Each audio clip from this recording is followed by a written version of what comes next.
Welcome to the Civic Union, a collaboration between the Department of Communication Studies at Cal Poly Humboldt and KZZH, uniting the people of Humboldt County with their elected representatives and community helpers.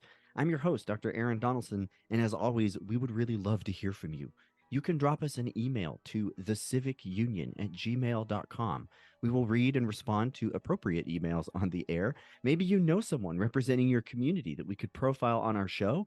Give it a try. That's the Civic Union, all one word, at gmail.com. Today is August the 7th, 2023, and we are talking with Arcata City Councilmember Kimberley White, who describes herself as a consultant, a coordinator of CUNA, Comunidad Unida del Norte de Arcata. She is a mother of a teenage daughter and a proud Valley West resident.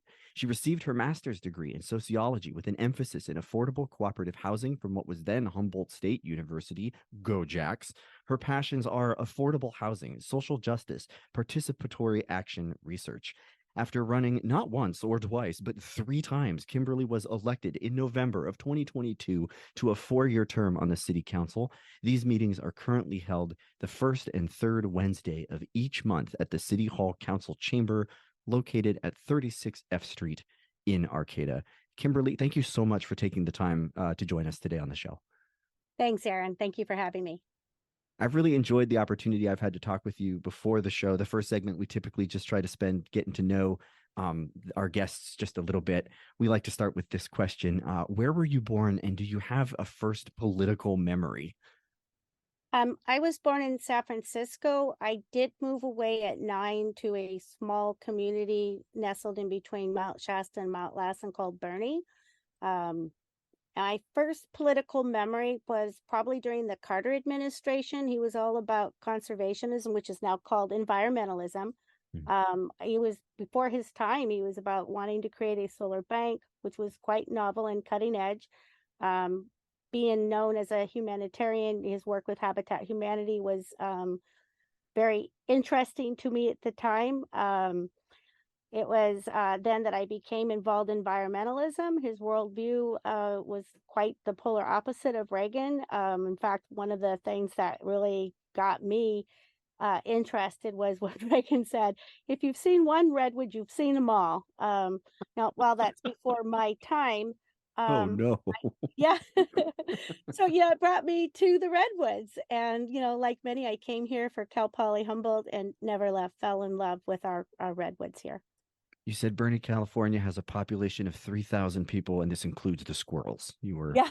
sure to make sure we tabulated all of the interested demographics there. So it sounds like conservation is what got you into local politics. Is that kind of what drove you to get involved? Yes and no. What actually got me involved in local politics is I've lived in Arcata for 35, a little more than 35 years, but I've lived in Valley West for 20 of those years. And I really wanted to be a voice for the forgotten part of Arcata. And so you felt like your demographic maybe wasn't being heard, and you kind of took it upon yourself to try to participate and get involved in that capacity. That's exactly right. I first started getting involved in committees and watching meetings, and then I got an appointment as a planning commissioner. Had the honor to serve for 3 years on Arcata's planning commission, Huh. but quickly found out that in order to truly have a voice at the table, I needed to run for city council. However, I didn't know at the time that my run would be not once, not twice, but 3 times. So I guess three's a charm. This is a great segue to the next question. We talked a little bit about why you get into local politics. Then we like to ask how. And it sounds like in your case, it was just repeated efforts and trying a couple of times. What was that like? Um, well, most people probably wouldn't wear it as a badge of honor, but for me, it spoke to my commitment, and my community is resilient, and I needed to show that I had that same staying power to keep at it till I got a voice at the table.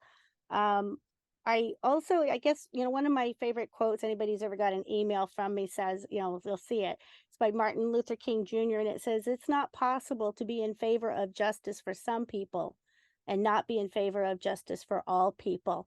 And I mostly got involved in politics to be that voice for those who traditionally didn't have one. Yeah, particularly the voices in Valley West are lower socioeconomic status. It's the majority of where the Latinx population lives. A lot of the affordable housing, most of the unhoused community lives out here. It's been marginalized and disenfranchised and referred to as the other Arcata, Arcata's black sheep, Arcata's ugly stepsister, and less, yeah, not so nice names for them, a little derogatory. So I wanted to change that and become, instead of Valley Worst, Valley Best. It sounds like a kind of resiliency was a real key to it. Each time that you were running, did you try the same things or did you try something different the second time or the third time? Or was it just kind of trying to perfect what you'd done in the prior efforts? I think it was just trying to get my footing and find my own voice. Mm. Practice makes perfect, right? And if you first don't succeed, try and try again. So yeah, the first time in 2020, we were born of Zoom at that point. We were in the Yeah, height of the pandemic. yeah. There were 10 of us. I came in fifth.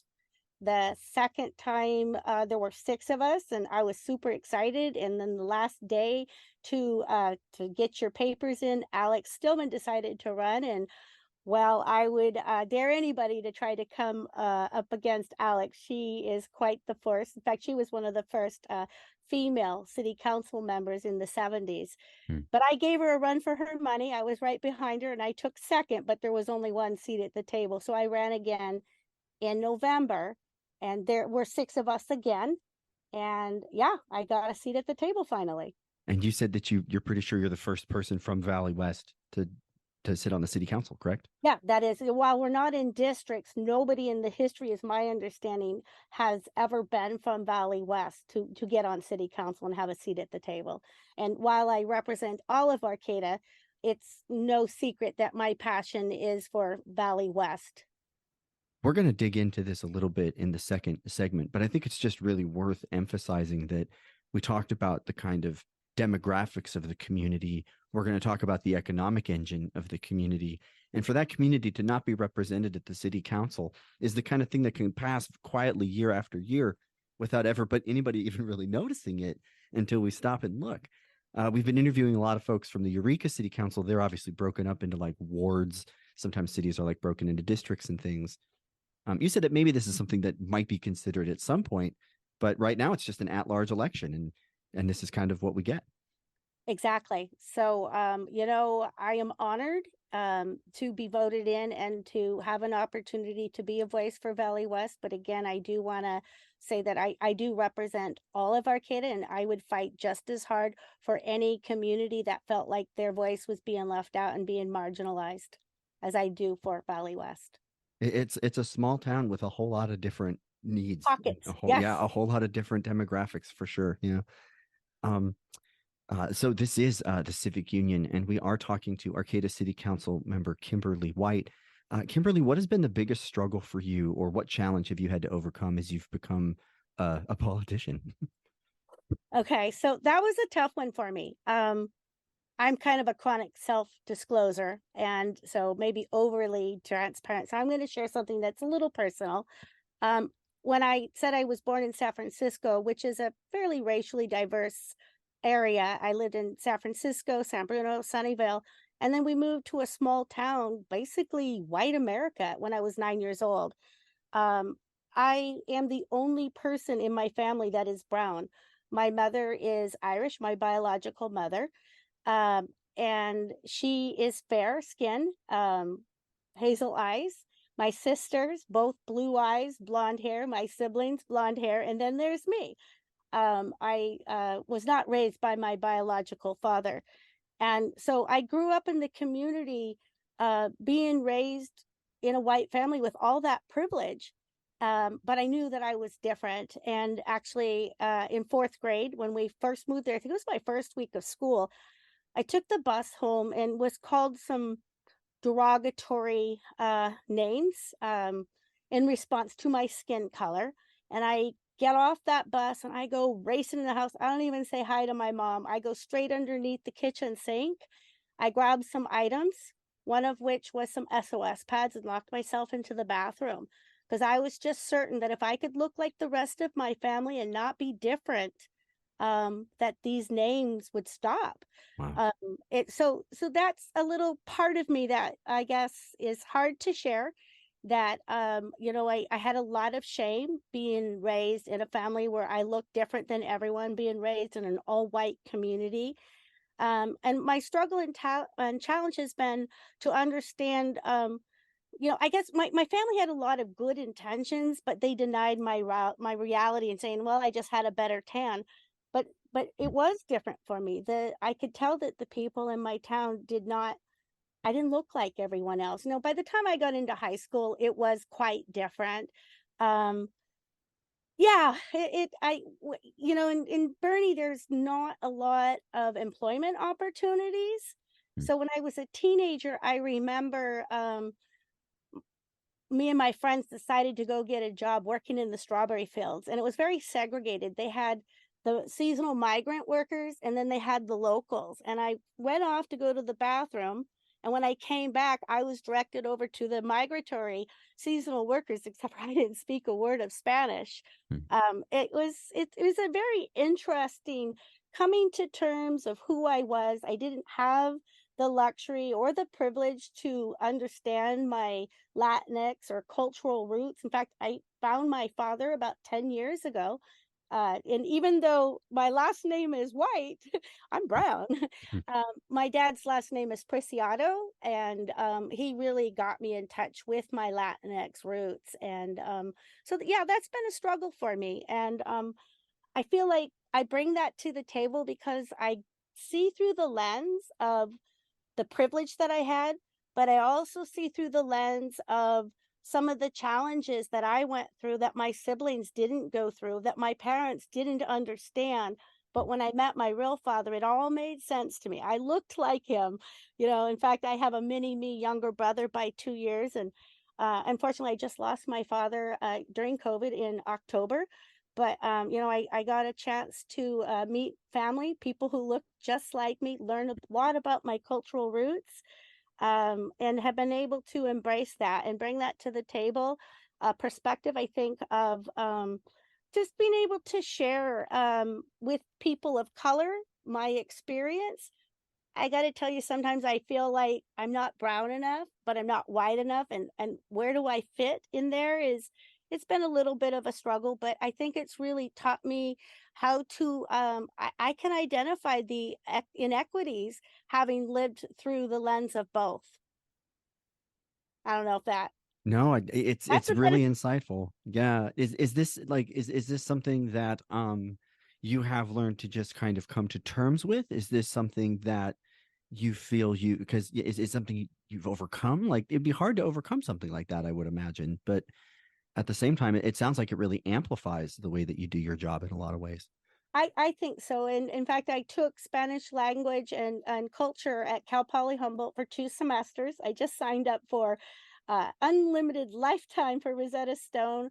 I am really adamant about learning Spanish because I went with Cal Poly Humboldt actually with their what is it, not adventure, center activities, did a Mm. trip, and we went to Mexico. And I had taken a little bit of Spanish. If you don't use it, you lose it. But I was brown. And so I was able, during the time that we were there, we brought kayaks, and we had brought a bunch of windsurfers, and we had 2 vans, and there was a national disaster there. 17 people died, not with our group, but the locals. Mm. And so this sounds crazy, but we were literally doing human chains trying to cross rivers because it was a massive flood. We Wow. were in these insecticide helicopters, trying to get from point A to B. We had to abandon our vans and go to higher ground. Mm. And so I came to be the kind of self-appointed, um, you know, person in the group because I did look Latinx. Of course, people would look at me at locals like, "What's wrong with you?" Because I probably butchered the language, but I was able to get through it and really grew to love that culture.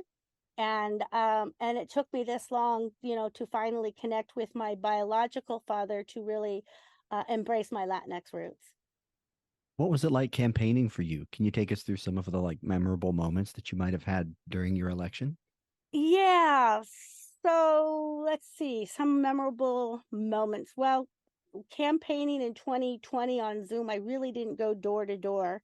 Mm. But once in 22 in June, I did hit the trail going door to door. I think one of my first stops was Lazy J Ranch Senior Mobile Home Park and Town and Country Mobile Home. We have three of the largest mobile home parks out here. So that's an easy way to go door knocking because they're all very close next to each other and you can get a lot, all in one fell swoop. And I guess it was really amazing, confounding, surprising is that I saw my sign on lawns and in windows, Mm. in particular at Lazy J and Town and Country. And Town and Country has a very large Latinx population. And I guess I could speak to that is that I guess they got to know me through 3 campaigns, and realized that I was for real. I was gonna bring a voice to the table for all of Valley West, and, those who traditionally did not have a voice, the undocumented, the unhoused, the older adult community that was on a fixed, limited, low income, all of the students that couldn't afford, to live in, over on California or Diamond. They're over here where we have most of the affordable housing complexes. Mm. So yeah, I became the voice, for the community here. What else? I have an affinity, I guess, for social justice, and I've always had a passion for housing, in particular affordable housing, but also for those who have no housing, the unhoused. And when you wake up and you see it every day, you can't get around it, and it's sad and it's heartbreaking. And so I've always been a volunteer. I've had the privilege to be able to share meals on holidays. I would go out into the community and share food. And when I was out there campaigning, well, I wasn't campaigning, I was actually bringing out food because we had extra for a meal. And one of the gentlemen, I said, is there any, I was passing out sleeping bags because at the time I was working for Cooperation Humboldt, Mm. and they had a bunch of things for street outreach that they had no way to get out. And I'm like, I live in Valley West, I can get them out for you. Mm. So I was passing out sleeping bags and tents and food. And I asked this person, is there anything else that you need? And he, that I can do for you or get for you? He goes, yeah, you can vote for Kimberley White. And I'm like, that's so, Well, did that you? that was a memorable moment. That was super memorable. In fact, I got all teary-eyed and he's like, "What? You're Kimberly White?" And he's like, "I don't get the newspaper, so I didn't know what you look like, but the word's out in the street that you're the voice for the unhoused." And you know, that's what kept me going. Mm. The first time I didn't win, the second time, and I also, if you want to count, there was an appointment. Sophia Pereira had left an early vacancy because she got the position at Public Health to be the director there, Mm. and so I threw my name in the hat for the appointment, and I didn't get that either. So if you guess technically before, but there were 3 elections. So I guess if that's not staying power, I don't know what is. The story, the gentleman, his name is Michael, and he has a story, and I think that a lot of people, I'd like to share it if it's okay. He Please. was a homeowner and a business owner, and he had a landscaping business. He lived in McKinleyville at the time. That's where he owned his home, and his wife got cancer, and then she passed away. And then he started drinking to deaden the pain. And then pretty soon he started missing clients for his landscaping business. And before you knew it, he had lost his landscaping business. And without his landscaping business, he was unable to make his mortgage. And before you knew it, he had lost his home. He had nothing. And now he lives out here in the streets of Valley West. And we're friends. A Mm. lot of the unhoused know me by name. I know them by name. And I think we can do better, and we will. We're it's baby steps. We're getting there. He got you to vote for Kimberly White, right? Like you voted for Kimberly That's White. right. That's Okay. right. You had a 2-part series in the Mad River Union, Faces of the Unhoused, that you wrote. This was February of 2022.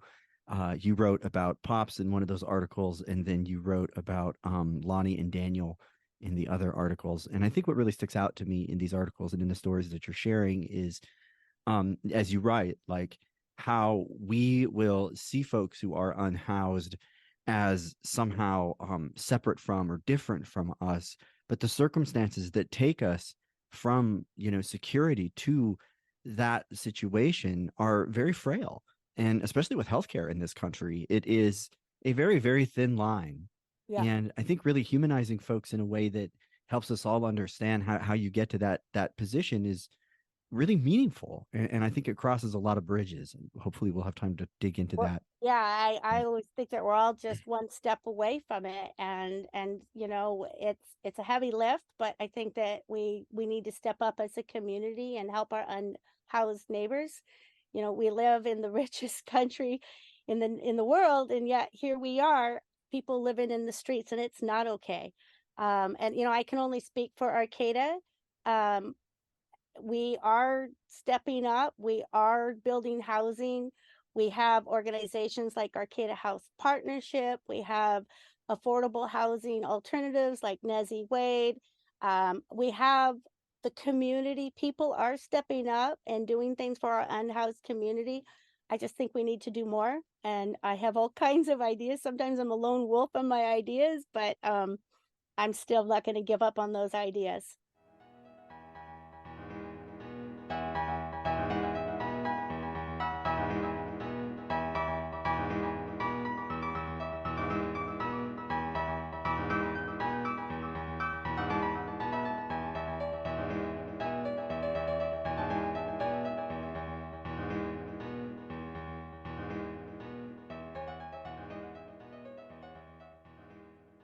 Welcome back to the Civic Union, a collaboration between the Department of Communication Studies at Cal Poly Humboldt and KZZH, uniting the people of Humboldt County with their elected representatives and community helpers. I'm your host, Dr. Aaron Donaldson, and as always, we would love to hear from you. You can drop us an email to thecivicunion@gmail.com. That's all one word, thecivicunion@gmail.com. Today, we're talking with Arcata City Councilmember Kimberley White. We've just learned a little bit about your background and what campaigning was like for you. Now we'd like to just step into the office, as it were. Where is your office? Take us through like a typical day on the job. Let's start there. A typical day on the job as an Arcata City Council member. What does that look like for you? Well, I guess the first thing I do is I get up and drive my teenage daughter to school. Uh-huh.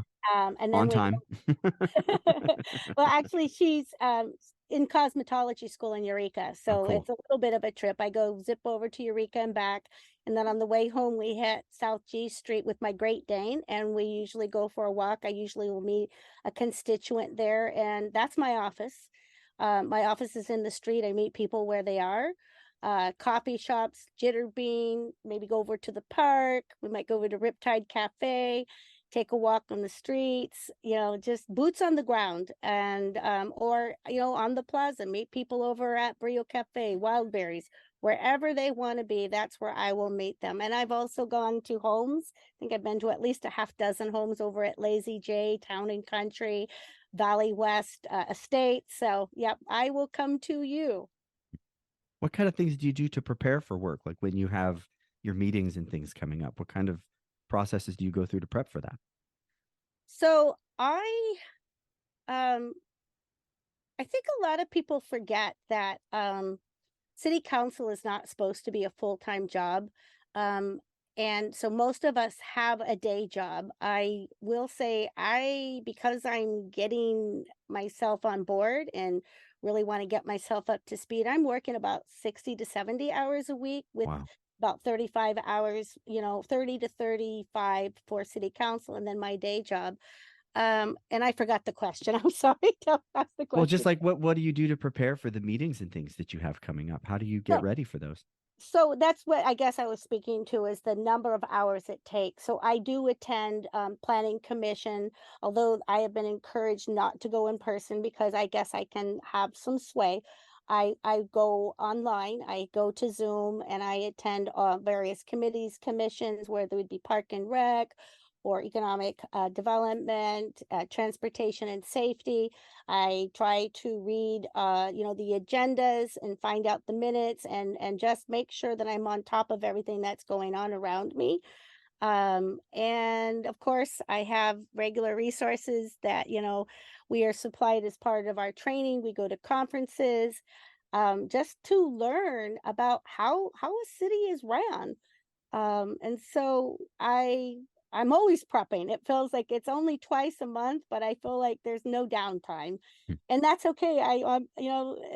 Sometimes I feel like, where have I been my whole life?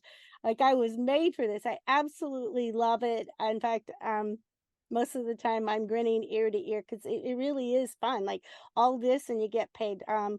And I will say that unlike the board of supervisors, though, a lot of people think we make the big bucks. They make, I think, $95,000 and get offices. My car is my office, the park is my office.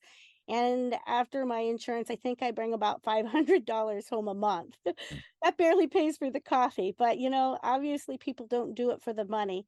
They do it because they're committed to their community and really want to make a difference. It's a place that can make a difference where the time can translate into really tangible change. Maybe not always the change we want today, but at least you're part of that process. Those meetings, the Arcata City Council meetings, are held the first and third Wednesday of each month. That's in the City Hall Council Chamber located 36 F Street in Arcata. And you can go and you can watch. And they have a public comment section that you can participate in. And we carry these on KZZH. Folks can tune in and listen to the Eureka City Council member meetings, the Arcata City Council meetings. It's very, very informative. You've already answered the next question, but I do think it is worth kind of dispelling some myths.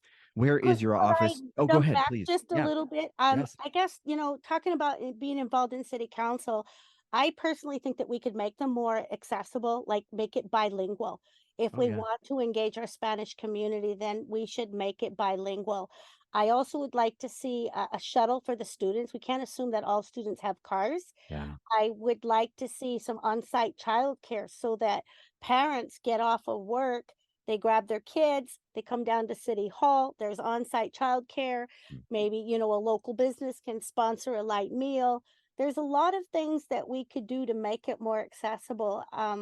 I hear from the community that not everybody has the luxury to go sit at a city council or a planning commission meeting for Right. 3 to 4 hours a night. So I'm hoping to be that bridge.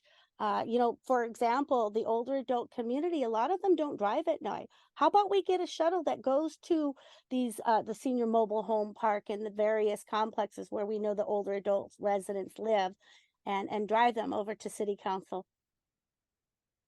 It's really important that the meeting space is accessible. It's one thing to say that there's a seat at the table, but if folks cannot get to that seat, I don't know what good it does. So I really appreciate all of this. We had Katie Moulton from the Eureka City Council on a little while ago, and she told us that there was like kind of member training for the Eureka City Council. Did you have any kind of training like that when you came on board back in November of 22? Trial by fire.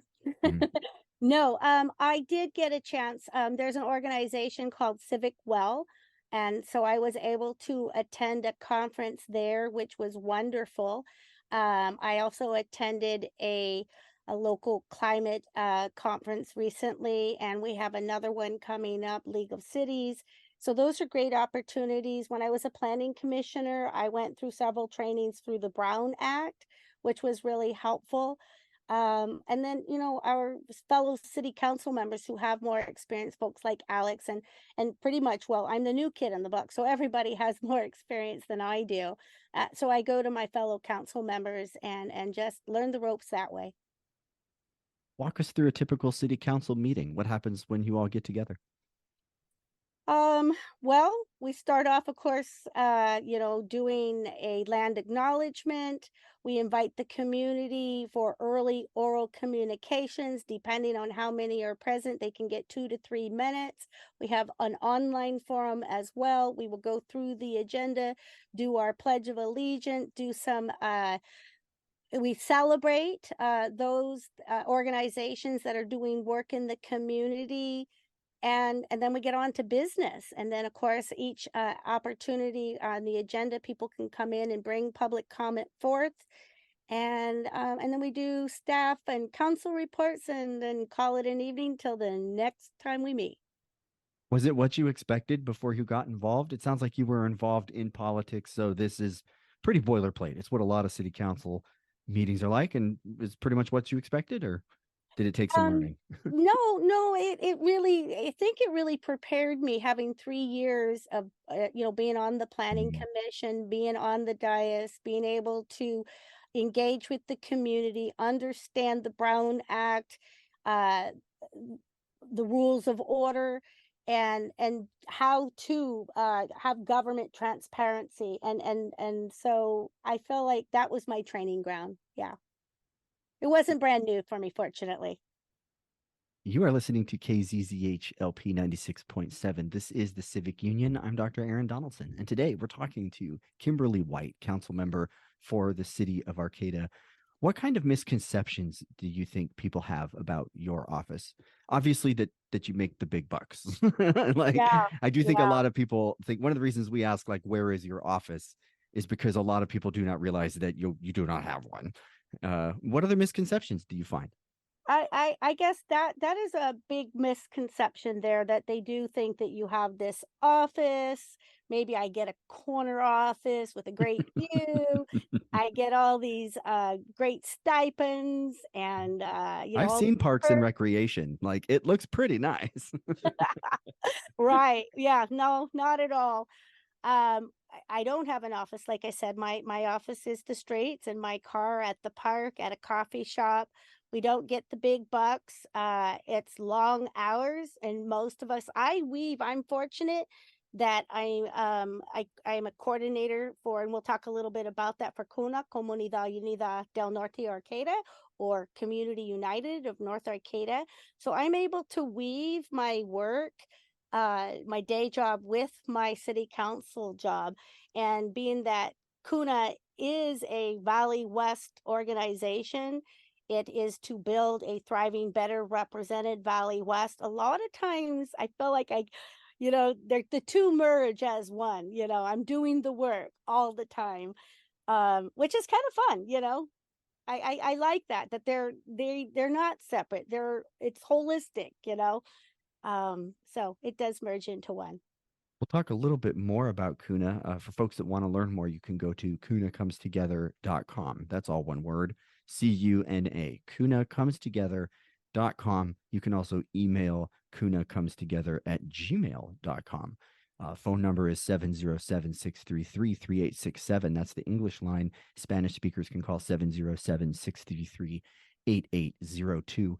We're going to ask you some more about that in the next segment. I also want to ask you a similar question that's a little bit different. Aside from misconceptions about your office, what do you wish everybody knew about your office? Is there any like little tidbit of information or secret that you wish the public at large knew about city council members? Uh, I think that people want change overnight, and it is a process. It does take time. And I guess I would like people to know that it's worth putting in the time, and that there is a payoff at the end. But if you want your voice to be heard, then you need to get yourself down there to the city council meeting, write letters to the editor, write your council, write your board of supervisor, whatever, whatever jurisdiction that is, get involved, be the voice, volunteer your time. If you want to transform your community, um, you must be committed to that community. You need to engage the community. You got to overcome the naysayers. You're going to have to know you're going to face a lot of obstacles when you get involved. With my office, I people need to see progress, and you need to help them celebrate those improvements as they come. Sometimes it's little, but you need to celebrate the success, and help them accomplish more than they ever did dream possible. Um, yeah, I guess uh, struggle is necessary Mhm. for strength, and don't give up. I'm so glad that I didn't give up, because then I wouldn't be here talking to you today. So, Yeah. if you want things to be different, then you've got to get involved, make your voice be heard. And that's how you truly affect change in your community. Before we started, you said it can feel like two steps forward and one step back, but that's still progress and it It is. requires Yeah. resiliency, doesn't it? Yeah, absolutely. And you know what? I'm finding that sometimes things get worse before they get better. Mhm. But again, don't give up because you will get to the other side of the mountain and then it's downhill from there. A lot of times big change can happen after a whole lot of failure, and all That's of that right. failure can accumulate in Right. ways we don't That's see. right. You I get really appreciate it. momentum. Mm. What kind of experiences motivate you to go to work each day? It's long hours, it's little pay. You've talked about making a difference, but are there any other particular experiences that really move you to get up and do this job? The people, Mm. waking up in Valley West, um, you can't help see the need. I guess you would say I live on the other side of the tracks, so to speak, and there's so much work to be done. But I see a resilient community that never gives up, so I can't either. I have a teenage daughter, and that motivates me to work hard every day so that she can enjoy the Arcata that brought me here 35 years ago. That's really cool. Well, we definitely want to take a little bit of time to dig in and talk about Valley West, and in particular, housing in Arcata. I think it's a problem that a lot of people are facing. A lot of people feel like is kind of aggregating. Like we may be going backwards in this capacity. Are there just other issues that you think we should put on people's radar as far as the city of Arcata, since we won't have Well, time to kind of touch on everything? I guess I make some assumptions that everybody knows what we're doing, but I Mm. find out that's not always the case. So I just want to remind people that there is work being done. We recently had two home key projects, which is the homeless supportive housing Yeah. out here in Valley West where they did two motel conversions. Some of these are going to be, more than a single dwelling. It could be a family. So we've been able to house, up to 150 to 100 people in a very short amount of time. That came to fruition in January. And then Danco's development, which is West Village Studios, just did their ribbon cutting about 3 weeks ago Hmm. and they brought in another 80 units. Housing is happening. It might not be at the rate we want. And of course, we have the Gateway Area Plan where we're concentrating on infill development and what that's going to look like. So it's happening. Um, we will get there. I guess I just want to say, and this is kind of a sidebar, that while we are in a housing crisis, it should not be for Arcata to have to bring all the housing for the entire the county also has an obligation as well. And so we're doing our part.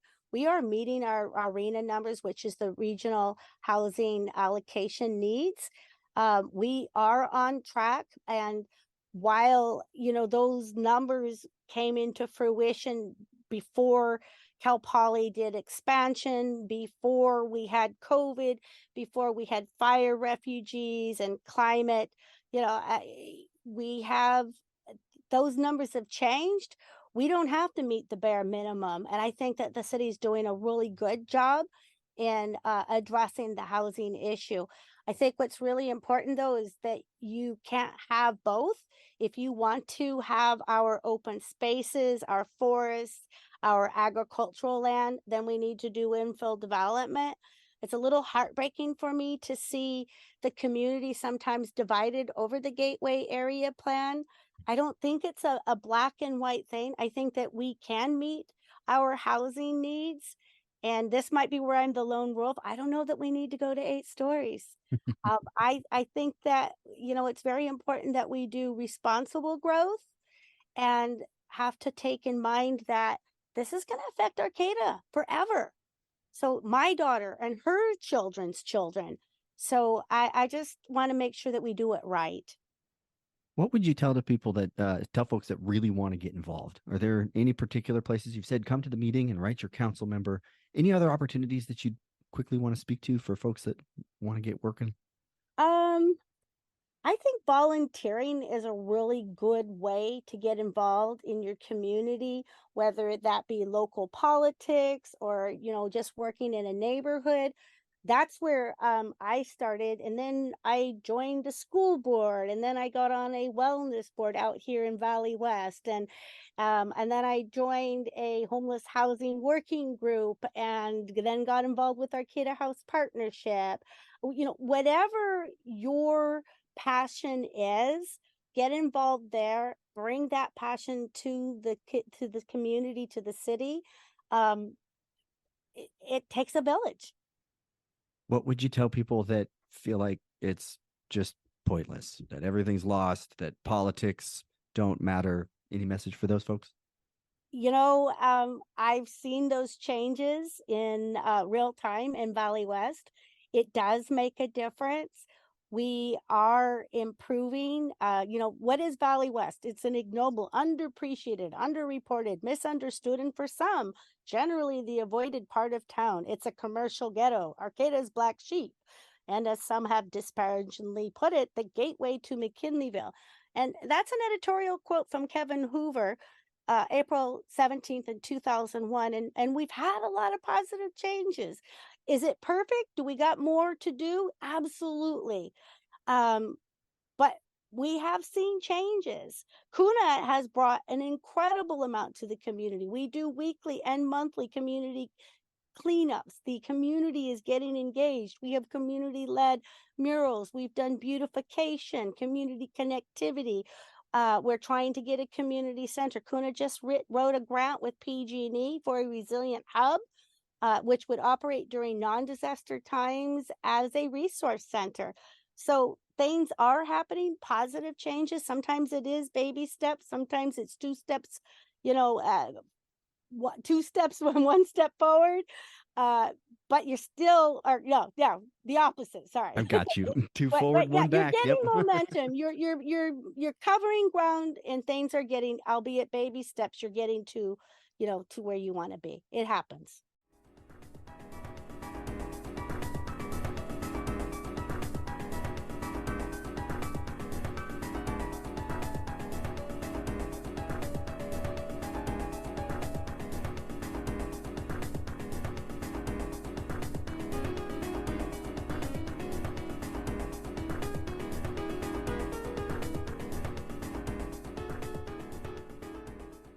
This is 96.7 FM, KZZH Eureka.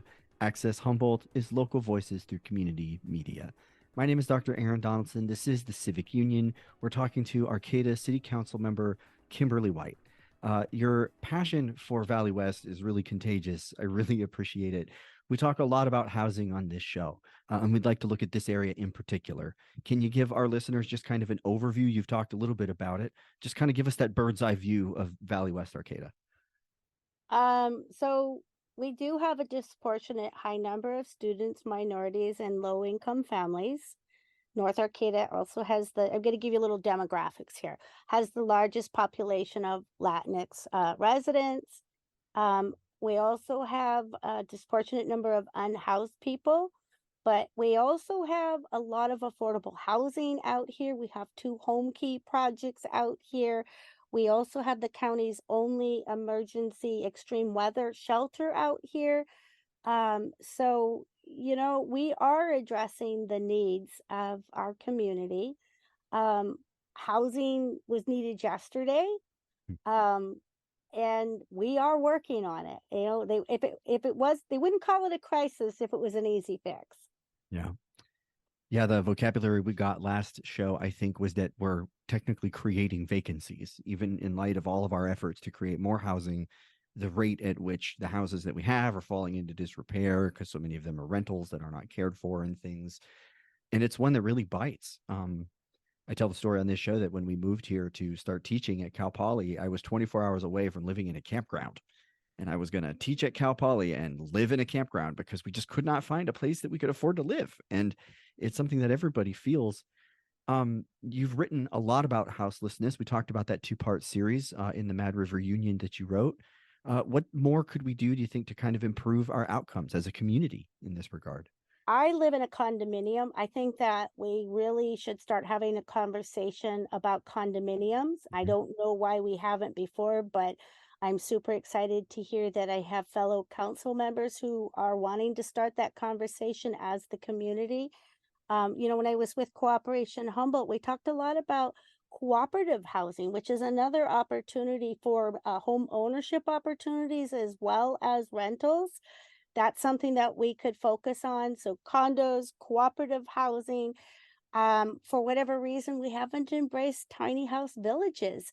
I think these would be great first time homes for students, for an older adult who, they've lost their partner. They don't need the 3-bedroom house. They don't want the upkeep. They don't want that huge yard to deal with the landscaping. They would like to have a small, little, quaint little home. A little tiny house village works for not just students or an older adult, but it's a great opportunity to give a little bit of dignity and respect for our unhoused community. Opportunity Village is a great example in Oregon that they're using. It's become self-sustainable. You'd be surprised how many people in the unhoused community have skills. Like I'm saying, send them to the engineering department of City Arcata. That is the most incredible contraption I've ever seen on wheels. But they have carpentry skills, and this is something that we could really embrace. And we do have property out here, city owned property. Falor, Falor, 2 city properties, parcels side by side. I see an incredible opportunity to build a tiny house village there. I see community gardens, I see murals, I see businesses donating greenery and privacy. I see, it's not brain science. If we don't have the infrastructure, then we should be connecting with CCAT, Campus Center for Appropriate Technology, and bringing in solar. We could be bringing in mobile showers. We could make this happen if we have the will. But what we need is the community to come to the meetings and put the pressure on city council. Bring it to me. I'm ready. Again, those meetings are the first and third Wednesday of every month. You can go to 736 F Street in Arcata. The city council chamber is where that is located. They can also join on Zoom, I believe, right? We had said was something that's possible. That is correct. They're hybrid meetings right now. So very cool. Can you tell us a little bit more about CUNA? Oh, absolutely. So CUNA was born in during Zoom, and COVID only further highlighted the inequities and the need for CUNA. It started off Latinx led, and then it expanded. And we do community cleanups. We adopted Carlson Park, which is another example of progress. We have $2.5 million worth of grant to develop Carlson Park. And CUNA was instrumental. We set the stage. We adopted the park. We did community cleanups. We started holding events there, disaster preparedness party, artisan markets, live musics, and Calabasas and Brujas, which is a Halloween event, Latinx style. We had a Tianguis, which is a Latinx style flea market. We started opening it up for other organizations to come and have an event there. In fact, we have one coming up called Migrations. Last year it ended there. This time it's going to start there. We're going to have tables and organizations there. So what happened was we got I think it's $690,000 to develop, get rid of invasive species, plant native species, improve the trails. We're going to have them in trilingual. Will be in the Wiyot language, Spanish and English. There's going to be an ADA lookout for for those who can't get down to the river. You can still enjoy that incredible view. There's going to be a kayak launch pad. Then we got another grant for, it was $980 something $1,000, and that was to develop a playground. We're going to be having picnic tables, barbecue grills, a pickleball court, permanent bathrooms. There's going to be water. We have currently no water out here at any of our parks. And there's a little story of we have a 75-year-old woman who lives at River Community Homes who slogs water in her wheelbarrow to go water our 5 fruit trees at one of our little parks there. So we're really excited about getting water. We have no bathrooms out here, not even a porta potty. So we're going to actually have permanent public restrooms. There's going to be, like I said, a playground. There will be a skateboard feature. There's going to be an outdoor kiosk, like little mini amphitheater. I'm so excited. And then Senator McGuire saw, oh, what they're doing is pretty good. So he tossed in another $1 million to add to the pot, which is now $2.5 million. This didn't happen overnight, but it took, Kuna to get out there, boots on the ground, and people like Carlson Park. Why are you having an event at Carlson Park? Um, People called it Dog Poop Park because there was nothing out there but dog poop and gopher holes. And you know what? It is going to be an amazing project. This isn't going to be a boon just to Valley Westers. This is going to be a boon to all of Arcata. It's going to be a boon to tourism. Hopefully, they will stay an extra couple of days when they see the glory of our Mad River there and get to experience the trails and our local, salmonoids and kayaking and river access. So, yeah, it's happening. Kuna events page is kunacomstogether.com, and it lists the bike rodeo as Sunday, August 28th, 12 p.m. to 4 p.m. in Carlson Park. I mean, bike rodeo, that ought to sell itself right there. That to me sounds like just a great idea. And everything else you mentioned is very, very cool. Yeah, I Again, wanted to mention that one of the things that we just ARPA funds, which is the American Rescue Act, had allocated $15,000 to the Valley West for beautification and community connectivity. And so Kuna was the very first to bring the participatory budget process to Humboldt County, actually. And it actually started from the Brazilian workers, and it just made sense with Valley West Latinx roots to bring that process to Valley West. And so we were able to plant 5 fruit trees, bring in a new picnic table, a new barbecue grill. We have a Latinx led community murals. It's like Cesar Chavez, Power to the People, a mariachi band. We have something that's in Mayan hieroglyphics that says Valley West. And then our last one was actually painted by the formerly unhoused residents from the Grove. And I got to tell you, that's my favorite. Nobody had ever asked them to participate. Nobody asked them if their voice counted. Nobody included them as part of the community. And so it's front and center for everyone to see at the playground. And then across the street, we had a basketball court. We partnered with Ben Funke from Ink People, and we were able to employ local artists. So we had the older adult community, we had the teenagers, we had folks that were unhoused, got paid to paint an incredible mural on our basketball court. We also planted 5 fruit trees. Now the little hurdle we need to get over is we got to figure out how to water them, but that's coming soon. We're hoping to do some kind of rainwater catchment system, so that we can hopefully down the road actually add to the fruit trees a community garden. So there have been lots of things changing in Valley West with Kuna.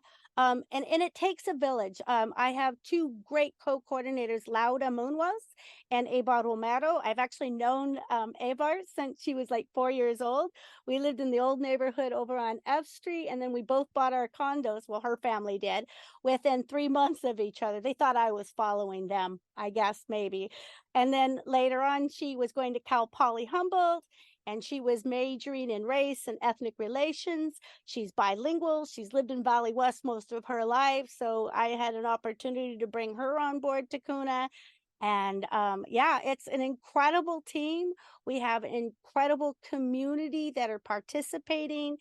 And you know what? There's no stopping us now. again, it's Kuna Comes Together. CUNA comes together.com is the webpage. Kuna Comes Together at gmail.com is how you can email them. 707-633-8802 for Spanish speakers, 707-633-3867 for folks who speak English and want to learn more. What kind of reactions have you been getting from your constituents? I would imagine fairly positive. This all sounds really great.